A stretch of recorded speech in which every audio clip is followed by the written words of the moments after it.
It's the 9 o'clock news local edition. In studio this week, I have with me Gray Dayze, or at least a couple of members of Gray Dayze. I've got Gerald Judd. How you doing? And then I also have with me Wayne Jones. Hey, guys. Now, we're missing a member. Who are we missing? Oh, we're missing two members, actually. Two members, actually. Bass player and our drummer, Rick Clendenin.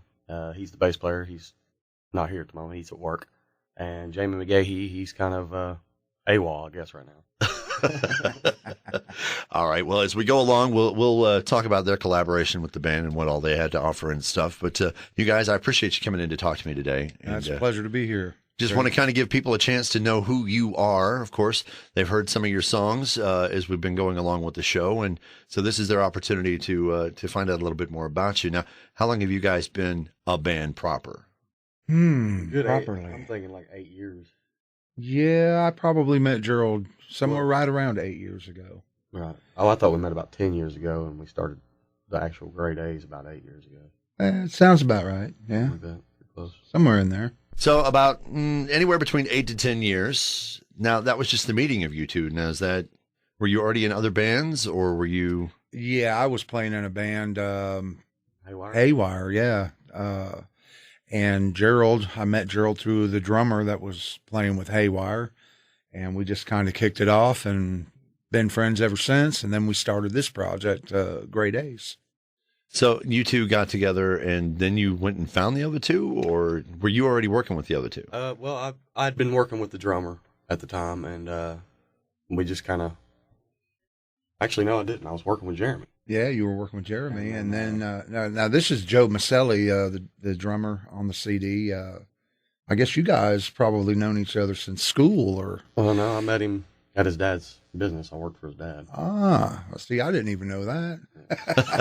I worked for his dad, and he just started talking to me one day at the factory, and he ended up telling me he played drums. I asked him if he wanted to come down and kind of jam out some with me, and just kind of went from there. Started playing music with him, and on the side of playing with these guys. And we just kind of kicked it off. So now, Gray Dayze then came out of the ashes of Haywire and what you were already working on, or Not really the ashes. I was doing a bunch of local gigs with Haywire, and one of the members there had to quit the band, and then I was loose and free to go on and do whatever I wanted to do, and Gerald, actually the drummer from Haywire, Jeremy, said, "Man, you got to come and listen to these guys. They're pretty good, and they're looking for somebody to play some guitar for them." And I said, "Well, heck, I'll come out and jam out with them and see what's going on." And we got together first couple times, and it just clicked real well, and we've been having fun ever since. So how would you describe your music? If you had to sum it up for people and say, okay, if you're going to listen to us, this is what we're like, or what we're kind of like. Hard to say, because we kind of got a wide variety, but we're kind of in the southern rock style. I think. That's where I would put us, with a little grunge to it, here and there. Southern rock is a good description. Yeah. I grew up with Leonard Skinner, ZZ Top, and a lot of the older guys. And then with him, of course, he grew up through the '90s, so the collaboration, it just kind of meshed, and it went pretty good. So you're probably more like bands like Alice, Stone Temple, things like that. Kind of fit into that realm, just to kind of drop some names out there. So that's an interesting combination, mixing in Alice with a little Leonard Skinner, but not too far of a thing there. Alice has got its roots there too, so it kind of fits. But and they do have a unique sound, and as we go along this evening, we're going to talk to them about not just how long they've been together, which we've kind of covered, but some of the music that they put together. And one of the songs that you have worked up is, you've got some really good ones, Vegas. Other than going there and gambling, is there an inspiration to come up with a title like that, or is there? Yeah, there is. I split up with my ex-girlfriend, and my drummer was living in Reno. He lived there for about a year, and he was moving back, and I had to go get his car and help him move his stuff back from Reno. And we ended up staying in Vegas while we were there, and so I wrote the song Vegas. Hello, Vegas. That's how it came out. This kind of happened. So, did you feel the compulsion to throw in any Elvis with this, or no? No. I think it's like a prerequisite if you're going to do something Vegas-y. It's kind of, no. Have a little Elvis in it. Have a little Elvis here. Well, of course, these days, a lot of acts are going out there, though. You've got like Motley Crue, Def Leppard, and a few others that have been doing sets and stuff there. So, well, I tell you what, why don't we take a moment and just kind of give a listen to Vegas and let everybody hear that? Shoot, yeah. Sounds good. This is Vegas from Gray Dayze, the 9 o'clock news local edition on Rock 93.7. We're fortunate to have with us this week Gray Dayze in studio on the 9 o'clock news local edition. I appreciate you guys coming in to talk to me again today. I have Gerald and Wayne hanging out. The other two members could not be with us this evening, so that happens, prior engagements and stuff. Speaking of engagements, how often do you guys get out and play live? And we've kind of slacked off here the past, few weeks, but we try to get out at least once or twice a month if we can. We just play the local bars. About all there is to play, and then birthday parties. Do you guys do any long distance traveling for anything? Have you done any engagements over the road, or? Oh gosh, with Gray Dayze, we've no, not really. It's all been local. Yeah, been pretty in much. Tennessee, anyways. Yeah. I guess the furthest we've had to travel is Manchester. We played up there at a music store during Bonnaroo. And other than that, I guess we played Nashville a couple times. What would you say your biggest show so far? What's the name of that place? The Roxbury? Not the Roxbury. What was the name of that place? That up there in Nashville? Yeah. Yeah, we have played the local Junebug Boogie, the biker alley, which is... Oh, that was fun, too. There's a lot of people in that place. Do you have to work in a lot of covers and stuff? Or? Well, yeah, we usually just throw in, we'll do like 2 covers and then do an original, or 3 covers and do another original, and, just kind of throw them in there, slide them in there so nobody knows if they're ours or not. Getting out and playing on the road, I've been talking to a few bands. They say, that's really where the payoff comes for them, is getting the chance to be up in front of a crowd and doing it. And would you say the same holds true for you? Or? Oh yeah, playing in front of a large crowd, like the Junebug Boogie it was a nice crowd out there. And when you get the response from people on your original stuff, is that's where it's at for me. The more, the louder it gets, the more they like it. So it's always a pleasure to play when people are having fun with you. And that you guys have been, since you've been here and established and going for, like you said, almost a decade. That's a pretty good long time to have a band together. So how would you say the landscape musically in Cookeville and the surrounding area up in the Upper Cumberlands, how would you say it's changed? I think for the most part, a lot of the bar owners are skeptical when you don't have a promo pack to go into a bar. Yeah. So a little bit harder to get in and play a lot of the venues and stuff around here. Then a lot of skepticism and stuff. So a lot of them's they've got like 3 or 4 regular bands that usually play these bars around here and stuff like that. But you go into a bar and the guy's like, well, what kind of music you play? And we're like, well, Southern rock grunge, and kind of get that eyebrow. Raising up and, Y'all do any country? Maybe 2 songs, 3 songs, I suddenly have visions of the Blue Brothers doing Rawhide. By the way, do you do Rawhide? No, probably not. No. They do plenty of other songs, though, and we're going to talk to them about some more of their music as we continue on with Gray Dayze on this edition of the 9 o'clock news local edition on Rock 93.7. It's the 9 o'clock news local edition. In studio with us this week, we have Gray Dayze. And you guys, it's been a blast sitting here talking to you. Some bands are just kind of a few years old, So to me, it's kind of interesting for you to tell me that you've been doing this as a band together for that long. Because I know over the course of the last decade or so, there has been some changes. There have been some bands that have kind of dropped out, some people that kind of gave up on it. When you have people come out to see you, do you feel like the crowds are pretty good turnout, or? Oh yeah, we get pretty good crowds wherever we play. I mean, most of the time when we play, we usually play like a rally, or if we play at a bar, it's Friday or Saturday night. So usually there's going to be a crowd. We've got a little following ourselves, that show up at our shows every time. Of course, you always get the alcohol helps at the bar. Hey man, they suddenly sound a lot better. Yeah. Buy them another drink.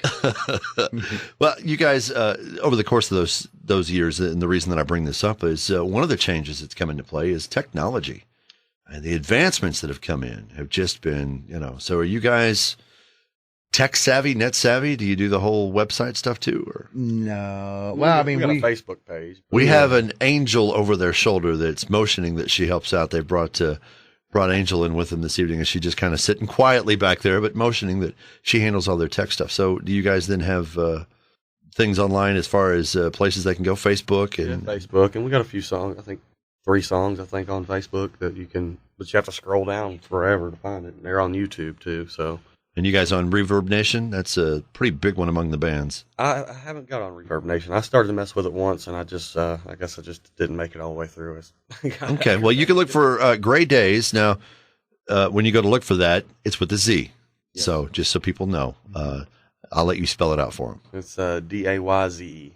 There you go. And then, of course, just simply Gray in front of that. So do some searching there on Facebook. Now, do you also put your dates up there when you're going to be out and performing? Yes. Okay. Oh, yeah. And we invite every single person's on there. All right. So easy way to keep up with that. And you said you have maybe 3 songs on there. So do you feel like that gives people a chance to you were talking about going to the bars with a package. Do you feel like that gives you a chance to do that? Or? Yeah, well, I mean, you'll get to a point where the club owners are, well, what do you have? Well, if you want to look us up on Facebook, it does provide a good avenue for some of the, it's amazing. Some of the bar owners aren't really that tech savvy themselves. Facebook, what is that? Well, it's 20 million people on Facebook. Yeah, check them out. They're pretty cool. That's got to be the most used and most hated thing. Yeah.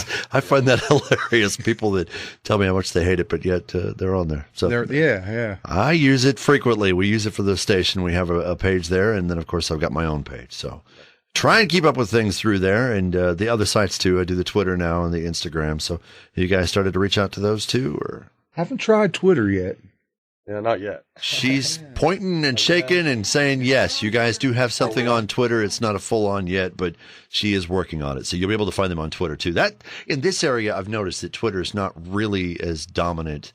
If you go say down to Chattanooga or someplace, it's really popular there, but for some reason, it just hasn't really taken off here. But maybe we can change that. Go look for Gray Dayze on Twitter and give them a follow there and keep up with their tweets and stuff. So how tweet it is. What do you say we take a moment to talk about? Yeah, I know. I told you there was going to be groans as we went along in the show. That's how tweet it is. I'm pretty horrible about that. My family will tell you that most days they are punished. Yeah, there's more groans. What do you say we talk about one of your other songs? You've got another tune that you've done, Spent My Life. That's just one of those songs. I didn't write it about anything in particular, just kind of started writing about, regular life, just how I've been going through my life, I guess, and just kind of wrote a tune about it. And it came together real good in the studio, actually. It's one of my favorite ones to record, actually. All right. A lot of fun. Spent my life looking for Twitter, looking for Facebook, Well, I'll tell you what, why don't we give everybody a chance to listen to that? This is Spent My Life on the 9 o'clock news local edition on Rock 93.7. We're back in studio on the 9 o'clock news local edition. We have with us Gray Dayze this week, and you guys have been a blast talking to and getting to know a little bit about your music and what you've been working towards. You guys have, I think you told me about 23 songs recorded. Yes, sir. 3 of them available through Facebook. We've established that, so you can kind of check those out there. Now, let's say I do want to track down your music and I want a copy of it. You said you usually take it with you when you go to shows and stuff? Yeah, we try to have some CDs when we do our local gigs and T-shirts. We really don't have a promo pack that we just give out. But I mean, if we've got the CDs with us, we just hand them out just to let people get an idea who we are, what we're doing, and it's a lot of fun. And now 23 songs over the course of, is that for the entire? I'm guessing there's probably a lot that you don't have recorded. No, we pretty much just about recorded everything we play. I mean, there's a few songs, I think, if I dig in my bag of songs. But now, he does have a pretty big bag of songs that these are just over the course of the last 8-10 years, these are the ones that we've been able to build. And I don't know, they kindly tell a story, I guess, about us. Yeah. Each song really in its own right. Down at the studio when we did them, I just fell in love with them all over again. You work 8, 10, 12 hours a day and trying to get these things done as good as you can. And they kind of grow on you, I mean. And to the point where you've listened to them so many times, you're sick of it. But. Yeah, that too. Hey, no, we're not talking about being one-hit wonders here. Yeah. Oh, Lord. Well, what are your plans from here? Are you working up more material to go back to the studio, or? No, not right now. I think we're just going to kind of go with the songs we got and just kind of, fill things out as we go. Play, just play our local bars. And if we get an opportunity to play somewhere bigger, we're going to go for it, just. My big fantasy in all this would be to be able to go out on the road and open for some bands. It would just be a lot of fun. I've in my lifetime of playing, I've been playing guitar for 35 years. And I've got to pick with some really good players out there. But I never got to do any original music. If you had your pick, who would you go out with? Who would you like to open for? There's a lot of bands I'd love to open up for. I'd love to open up for some of the 90s stuff, people, like. Shoot, STP. STP, yeah. Alice in Chains, any of them, yeah. I will tell you that anything's probably possible with STP. After all, they did change out their lead singer, so. That's not too much of a stretch that they might make other changes. I'm just putting it out there. Yeah. But, hey, listen, I appreciate you guys coming in to talk to me about this. And we missed out on having a couple others with us. Go ahead and tell them who they were again, just so. Rick Clendenin is the bass player, and he's at work. And Jamie McGahee, he couldn't make it for some weird reason. Okay, well, Jamie and Rick, we wish you could have been with us. Maybe next time around we'll have a chance to talk to them. But I have enjoyed talking with you, Gerald and Wayne. It's been a blast getting to know you and a little bit about your music, and hopefully people know a little bit more about it. And you can go find them on Facebook. They are doing that, and they're tweeting about it too, a little bit at a time. They're getting there. Angel, I think, has said she's going to try and get you a little bit more along the way for doing that. So thank you guys for coming in and spending some time with us this week. Thanks a lot, appreciate Rick. it. We appreciate you, buddy.